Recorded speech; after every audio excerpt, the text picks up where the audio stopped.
नमस्कार दोस्तों। अ, आज हम एक ऐसे विषय पर चर्चा करने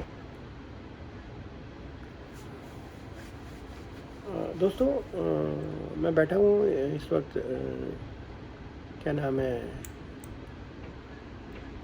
वाशिंगटन डीसी में, और मेरी फ़्लाइट है 9 बजे इंडिया की। तो मैं थोड़ा सा आया था यहाँ पर चेक करने की क्या हो रहा है।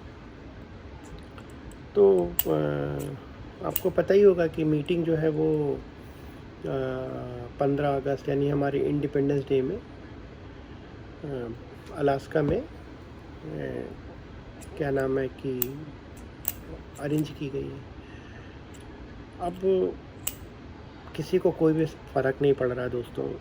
सबको क्या है कि अमेरिका को अपने आर्म्स बेचने, रसिया को यूक्रेन चाहिए जिससे कि नाटो उसके दर पे ना आ सके। सब अपने अपने फ़ायदे देख रहे हैं, राइट। और नाटक क्या हो रहा है कि अगर रसिया नहीं माना तो इंडिया पे लगा देंगे सैंक्शन। तो ये बात वही हो रही है कि करे कोई भरे कोई, अननेसेसरी प्रेशर। तो क्या ये वार्ता जो है ये काम की है? मेरे ख्याल से भविष्य तो पता नहीं, पर फेलियर होने के चांस 90% से ज़्यादा है। और पर ये मानवता से जुड़ा हुआ है। देखिए, अलास्का जो है बहुत ठंडा है, और आपको पता होगा कि ये पार्ट था रसिया का, और रसिया ने इसको अराउंड 18 समथिंग में 50 या 40 में ऐसे $72 मिलियन का बेच दिया था। लेकिन सोचिए, जगह ठंडी और राजनीतिक दृष्टि से बहुत ही ज़्यादा गर्म, बेहद गर्म। यहाँ पर हो क्या रहा है, आने वाले दिनों में दो शक्तियाँ बैठेंगी। नाम आपको पता ही है, रशिया और यूक्रेन, ठीक है। और दोनों के प्रेसिडेंट। इसका इन्होंने एक टारगेट बना रखा है कि क्या नाम है, हम कुछ करके वॉर रुकवा देंगे। ट्रम्प के बयान जो आते हैं बहुत बहुत जल्दी आते हैं, और मैं तो बोलूँगा कि अनाप शनाप कभी भी कुछ भी आ जाता है कि मैं 10 मिनट में जान जाऊँगा, 2 मिनट में जान जाऊँगा।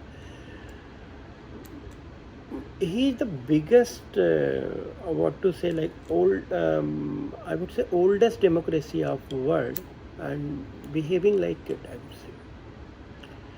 मेरे ख्याल से 10 मिनट में तो कुछ भी नहीं होता, ठीक है। तो दोस्तों, जो ये युद्ध है ना, ये 2014 में शुरू हुआ, वो भी क्रीमिया के मुद्दे पर। क्रीमिया पे रशिया ने अटैक किया और कब्जे में ले लिया। और फिर क्या हुआ कि 2022 में रूस ने फुल अटैक किया, और ये फिर तब से ये एक बहुत ही ब्रूटल, बोलूँगा कि संघर्ष में बदल गया है। देखिए, हम जानते हैं कि कोई भी जो वॉर होता है वो केवल गन्स, बुलेट्स और बम से नहीं लड़ा जाता है। ये आज की डेट में मीडिया, इकोनॉमिक्स, पॉलिटिक्स और साइबर वर्ल्ड में भी लड़ा जा रहा है। और इस बहुआयामी युद्ध को ख़त्म करने के लिए सबसे अच्छा जो मुझे मेथड फील होता है वो होगा डिस्कशन, डायलॉग। अब ये क्वेश्चन उठता है कि अलास्का ही क्यों? सो देखिए, कई प्रॉब्लम है। रशिया के ऊपर दुनिया भर के सैंक्शन लगे, ख़तरा भी है। और ये रसिया से पहले रसिया का ही पार्ट था, तो क्या नाम है, बेहद करीब है। हिस्टोरिकल भी बहुत करीब है और जोग्राफिकल भी। ये वही जगह है जो बीच का पुल बन सकती है, एक तटस्थ और एक सिंबल, ठीक है। इस बैठक में कोई भी अंतिम समझौता तय नहीं है, लेकिन ट्रंप ने सिर्फ कहा है कि यह सीज फायर के लिए एक वो एटमॉस्फेयर बनाना चाह रहा है। पुतिन भी देखिए लड़ते लड़ते थक चुके हैं, 2-3 साल हो गए लड़ते हुए, कब तक लड़ेंगे? लोग भी मर रहे हैं, लोगों का विरोध भी होता है। इंडिया नहीं है, इंडिया में तो अब तक पता नहीं कैसे क्या हो जाता, क्योंकि उनका शासन है, वो वहाँ पे कम्युनिज्म है, कम्युनिस्ट शासन है, तो चल रहा है। लेकिन प्रॉब्लम कहाँ है कि दोनों की जो कंडीशन है वो बहुत अलग अलग है।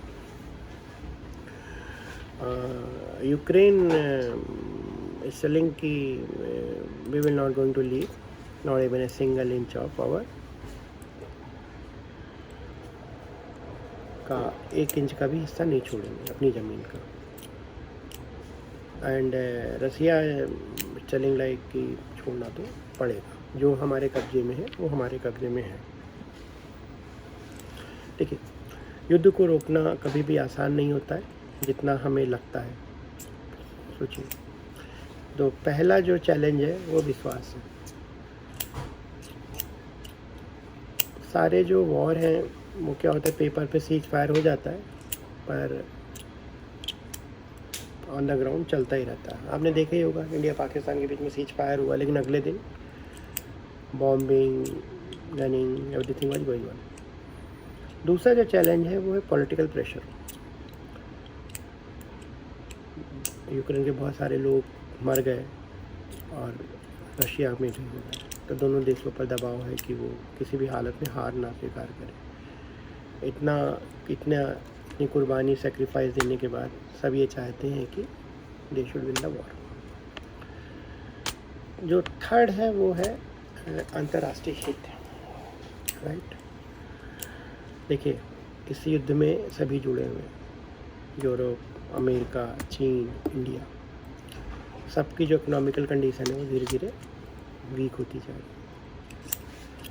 और इकोनॉमिक कंडीशन वीक होने का क्या मतलब होता है कि आपके देश के लोग जो है, रॉकेट में इन्फ्लेशन है, महंगाई और रॉकेट हाई होगी, और जिस वक्त जनता आती है सड़कों पे उस वक्त सब कुछ बंद करना ही पड़ता है, कुछ भी हो जाए। तो देखिए, इसी कारण ये डायलॉग डिस्कशन नहीं, एक चैलेंज है, एग्ज़ाम है कि दोनों को अपना ईगो डाउन करना पड़ेगा और बंद करना पड़ेगा। और सबसे खास बात, यूक्रेन जो कि वॉर में इंक्लूडेड है, उसको बुला ही नहीं गया। वो जो है वो मेनू बॉक्स है उनका मन होगा तो बुलाएंगे, या बोल दिया जाएगा कि हो गया और you have to accept it. ऐसा क्यों हो रहा है? क्योंकि अमेरिका जो है वो बहुत सारे जो पैसे हैं वो दे रहा है, और अमेरिका जो चाहेगा यूक्रेन को एक्सेप्ट करना ही पड़ेगा। तो क्या, और स्टॉक मार्केट की भी हालत बहुत बुरी है, ख़ासतौर पे इंडिया। ख़राब तो नहीं कहूँगा, लेकिन मार्केट गिर रही है, लोगों के पैसे दांव पे लगे हुए हैं, और यही चलता रहा तो अमेरिका की स्टॉक मार्केट भी क्रैश करेगी स्लोली।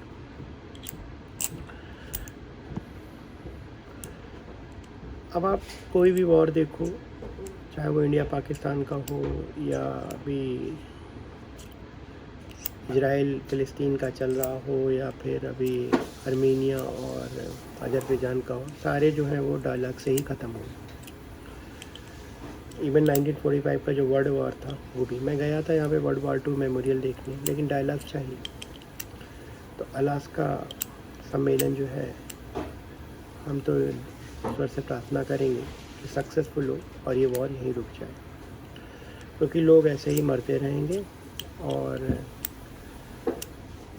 वॉर कभी नहीं ख़त्म होगा। और एक बात और, ये वॉर ख़त्म होगा तो कोई और वॉर स्टार्ट होगा, क्योंकि जब से ये दुनिया आई, तब से संसार आया, तब से ये वॉर चलते ही रहे। कभी वर्ल्ड वॉर 1, 2, 3, कभी इंडिया पाकिस्तान, कभी इंडिया चाइना, कभी अमेरिका वियतनाम, कभी अफ़गानिस्तान, कभी सीरिया, कभी रशिया अफ़गानिस्तान। लेकिन मैं ईश्वर से प्रार्थना करूँगा कि ये वॉर ख़त्म हो जाए और 15 तारीख के बाद हमें गुड न्यूज़ मिले। चलिए, यहीं से ख़त्म करते हैं। धन्यवाद। जय हिंद।